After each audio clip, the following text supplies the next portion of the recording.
오늘 시장 정리해보고요. 내일 장 전략까지 잡으는 증권통 K 시간입니다. 월요일인 오늘은 하이투자증권의 염정 차장님 함께합니다. 차장님 안녕하세요. 네, 안녕하세요. 네, 시장이 그래도 하루쯤은 쉬어가야겠다 싶으면서도 실제로 좀 밀리니까 좀 아쉽다는 그런 느낌도 네네. 드는데 시장 흐름 어떻게 보고 계셨나요? 네, 맞습니다. 1월 한 달 동안 워낙에 지속적으로 올랐기 때문에 언제든지 쉬어갈 수 있는 흐름 나올 수 있을 거라고 예상을 했는데 말씀하신 대로 사실 또 막상 또 쉬어가니 사실 좀 아쉬운 하루였는데요. 단기적으로 이제 주가가 지속적으로 상승했고 수급도 지속적으로 외국인들이 들어왔기 때문에 이에 대한 부분이 언제쯤 사실 흐름이 좀 돌아설까 끊길까라는 부분이었는데 오늘 일단 전체적으로는 주가가 조금 더 조정을 받았고 그리고 단기적으로는 일단 또 모멘텀이 좀 없는 상태에서 대형주 중심으로 차익 실현 매물이 좀 나오지 않았나라고 보고 있습니다. 네, 조정을 받았고 오를 만한 모멘텀이 없었기 때문에 조금 밀렸다 이렇게 말씀을 주셨는데 그럼 오늘장 좀 중요했던 이슈들은 어떻게 보셨나요? 네, 지난주부터 사실 시장에서는 이제 LG에너지솔루션의 우리사주 보호예수 물량이 어떻게 작용을 할 것인가에 대해서 관심이 참 많았습니다. 실제로 오늘부터 이제 우리사주 물량이 이제 실제로 매도할 수 있는 날이었는데요. 장 초반에는 사실 공방이 좀 있었고, 사실 장 초반에 개장 후 사실 일정 부분 시간 지나고 나서부터 직접적으로 출회 물량이 나왔다라고 보고 있는데, 일단은 크게 시장에서 우려했던 것만큼은 그렇게 좀 영향은 없었다라고 좀 보고 있고요. 그에 대한 부분은 아무래도 단기적으로 LG에너지솔루션과 2차전지 섹터가 회복력을 보였기 때문에 오늘 한 번에 모든 물량이 나온 부분은 당연히 없었고 이 물량에 대한 부분은 사실 지속적으로 이번 한 주 그리고 단기적으로는 좀 이어갈 수 있을 거다라고 보는데요. 장 막판에 일단 LG에너지솔루션도 플러스로 전환되면서 그에 대한 보호에서 오버행 이슈는 크게 우리가 우려할 정도는 아니다라고 좀 생각을 하고 있고요. 그리고 오늘 장 중반에는 일단은 외국인이 현물과 선물 양시장에서 모두 매도 포지션을 보였습니다. 물론 막판에 외국인들이 현물에서 매수로 전환을 하면서 그래도 조금은 좀 안정적인 모습을 보여줬는데 오늘은 전체적으로는 대형주, 시총 상위 종목들이 전체적으로 조정을 받으면서 대형주 약세인 장이 좀 크게 나왔다라고 보고 있습니다. 그 부분은 앞서 말씀드린 단기간에 차익 실현 단기간에 주가 상승한 부분에 대한 차익 실현이 대형주 쪽에서 좀 많이 나오지 않았나라고 좀 보고 있습니다. 그렇군요. LG 에너지솔루션 포함해서 수급적인 이슈들 해석을 주셨는데 그럼 외국인이 오늘 단기적으로 좀 매도를 했을 때 앞으로의 수급을 봤을 때는 다시 한번 좀 들어올 수 있을 만한 그런 여지가 좀 있을까요? 일단은 외국인 수급이 1월 한 달 동안 들어와줬기 때문에 지수가 지속적으로 정말 좀 스무스하게 이렇게 올라줬는데 일단은 수급이 이번 한 주는 조금은 좀 쉬어갈 수 있다라고 좀 생각을 하고 있습니다. 일단은 LG에너지솔루션 물량도 아직은 좀 마무리된 부분이 아니기도 하고요. 그리고 오늘 반도체 섹터인 삼성전자와 SK하이닉스 등 같은 경우도 마찬가지로 오늘 좀 밀리는 부분이 있으면서 전체적으로는 일단 외국인 수급이 좀 강하게 다시 들어오기에는 좀 부담스러운 부분이 있고 아무래도 이제 이번 한 주에는 또 이제 빅 이벤트도 남아 있기 때문에 시장은 다소 좀 소강 상태 그리고 관망 심리가 좀 짙지 않을까라고 좀 생각하고 있습니다. 네, 이번 주 수급에 대해서는 이 의견을 또 함께 참고해 보도록 하겠습니다. 그럼 내일장이 이제 1월의 마지막 거래일이 될 것 같은데요. 내일장에는 어떤 이슈들을 중요하게 봐야 될까요?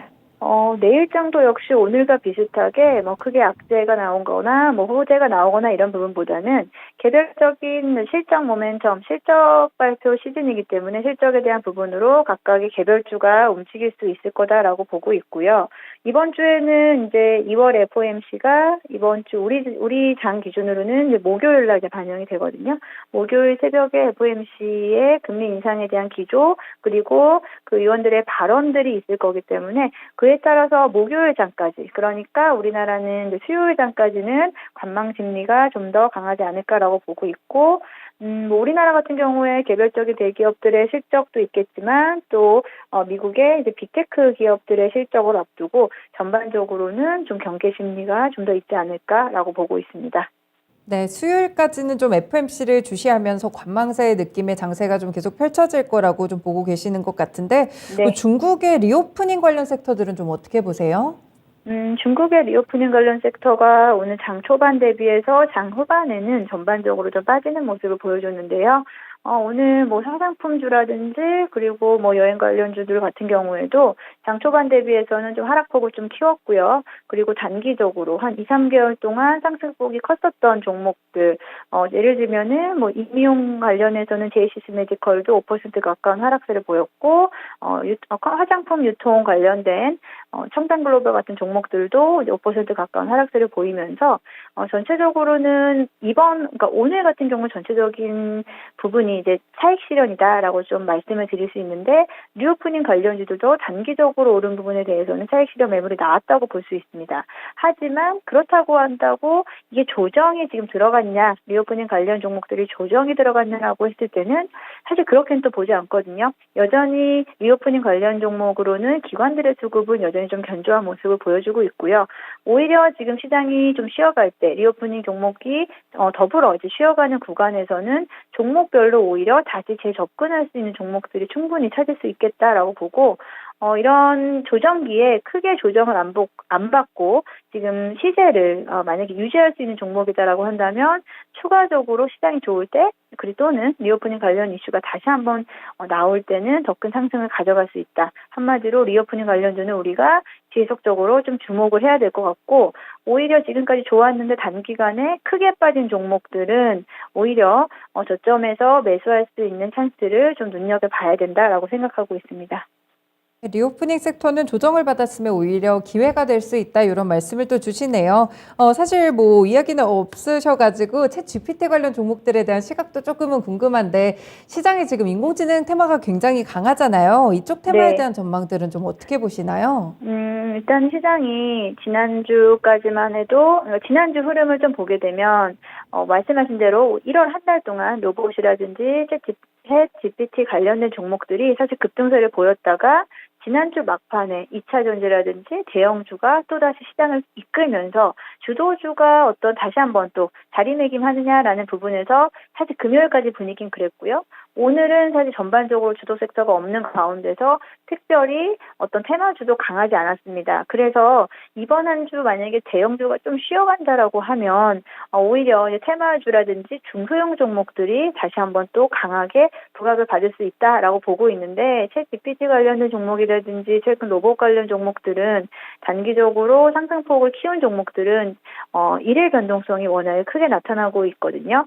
그렇기 때문에 단기적으로 대응하시기는 사실 좀 어려운 지금 상황이다라고 좀 보고 있습니다. 단기적으로 트레이딩 하시려고 해서 좀 거기서 위험을 좀 감수하시지 마시고 전반적으로 섹터가 좀 조정을 좀 받는다라고 한다면 그때 한번 관심을 매수 관점에서 지켜봐 주시고 지금은 쉽게 지금 따라갈 자리라고 보기에는 좀 그래도 좀 리스크가 있지 않나라고 저는 생각하고 있습니다.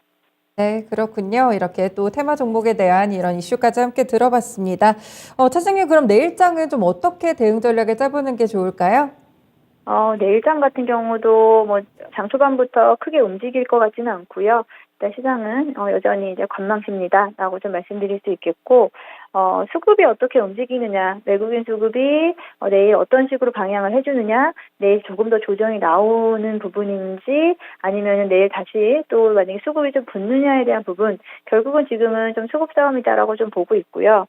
그렇기 때문에 수급이 확실하지 않은 상황 속에서는 대형주보다는 중소형주에서 개별적인 모멘텀이 있는 종목들이 좀 강하게 움직일 수 있습니다.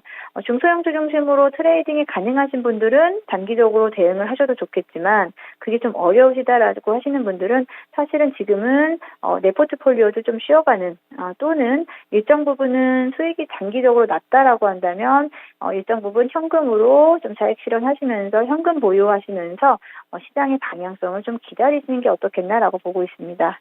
네, 수급 방향성을 좀 보면서 뭐 자신이 있으시다면 중소형주 위주로 트레이딩 관점은 유효하지만 뭐 현금을 좀 보유하면서 기다리는 관망세 심리도 나쁘지 않다라는 말씀을 주셨습니다. 네. 차장님 오늘 말씀 고맙습니다. 네, 감사합니다.